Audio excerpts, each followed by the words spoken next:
STV பக்தகோடிகள் அனைவருக்கும் பணிவான வணக்கம்.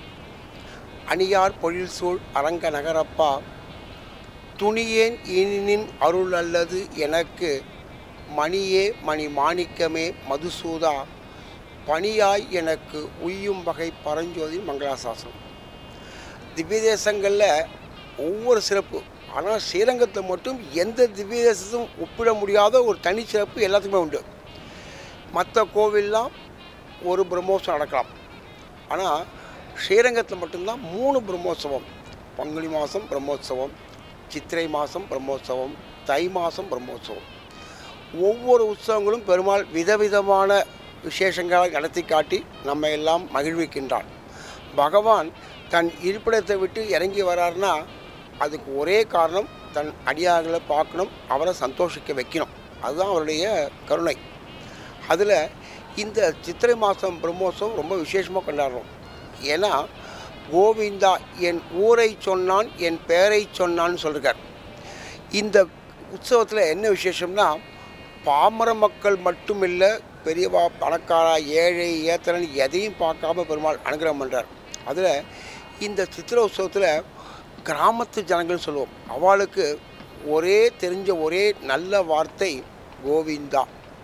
அதனால்தான் ஆழ்வார்கள் அந்த காலத்திலேயே அந்த பாசுரங்களே கோவிந்தா என்று சொன்னால் நரகமே சொர்க்கமாகும் இருக்கா. நரகத்தில் போய் ஒருத்தர் சொர்க்கம் நான் கோவிந்தா சொன்னால் கூட சொர்க்கம் ஆகிடுமா. அப்படியாப்பட்ட ஒரு நல் வார்த்தை கோவிந்தா. இந்த உற்சவத்தில் எல்லா ஜனங்களும், கிராமத்து ஜனங்கள் ரொம்ப விசேஷமாக அவளுக்கு நம்ம லெட்டர் போடுறோமா வரமா, ஆனால் அந்த இதயபூர்வமான ஆத்மார்த்தமான பக்தியை செலுத்துறதுக்கு இந்த தேர் அன்னைக்கு வருவாள். அதில் இன்றைக்கி பெருமாளுடைய பரிபூர்ண அனுகிரகத்தோட கொடியேற்றம் சொல்லுவோம். கொடியேற்றங்கிறது ஒரு சுபமான நிகழ்ச்சிக்கு நம்ம சொல்லுவோம்ல, அது மாதிரி கொடியேற்றத்தோடு இந்த நிகழ்ச்சி இன்றைக்கி தொடங்கியிருக்கு. இதில் எல்லா நாளும் ஒவ்வொரு நாளும் பெருமாள் ஒவ்வொரு விதமான வாகனங்கள், ஒவ்வொரு விதமான மண்டபம் போய் சேர்றார்.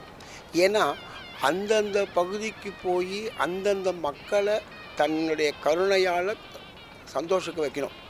அதில் இன்னையிலேருந்து பெருமாள் இன்றைக்கி முதல் நாள் கர்நாடகிலேருந்து சேவை சாய்க்கிறார். சாயங்காலம் உபயநாச்சியாக சொல்லுவோம், மகாலட்சுமி ஐஸ்வர்யத்துக்கு அதிபதியான ஸ்ரீதேவி பூமிஜியுடன் திருவீதி வரார். திருவீதி வந்து ராத்திரி யாகசாலையில் திருமஞ்சனம் கண்டறிகிறார். பஞ்சகுண்ட ஹோமம் சொல்கிறோம். இந்த நாளில் துவார கும்ப மண்டல பிம்ப அக்னி சொல்லுவோம். எல்லா விதமான ஆராதனைகளும் ஏற்றுக்கிறார்.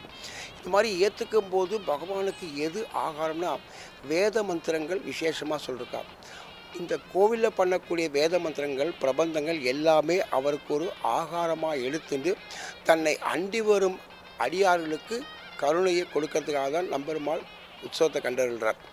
அதில் இந்த பிரம்மோற்சவங்களில் ஒவ்வொரு நாளும் விசேஷமாக கொண்டாடுறோம்.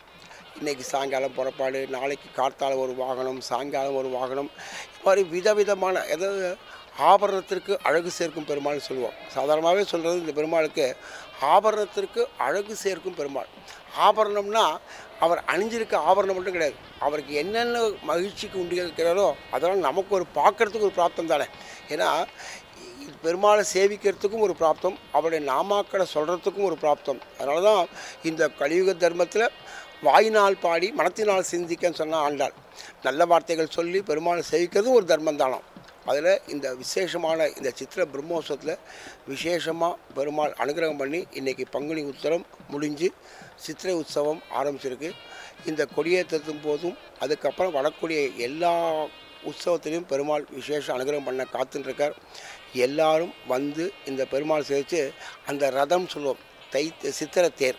இந்த சித்திரை தேரில் பெருமாள் ஏறும்போது எப்படின்னா, கீழே இருக்க பக்தர்கள்லாம் தன்னை எங்கேயாவது பார்க்க மாடாமல் புடியா போல வருத்தப்படுறாங்க தான் அவர் மேலே இருந்து எல்லாருக்கும் தன்னுடைய சேவை சாய்க்கிறாராம்.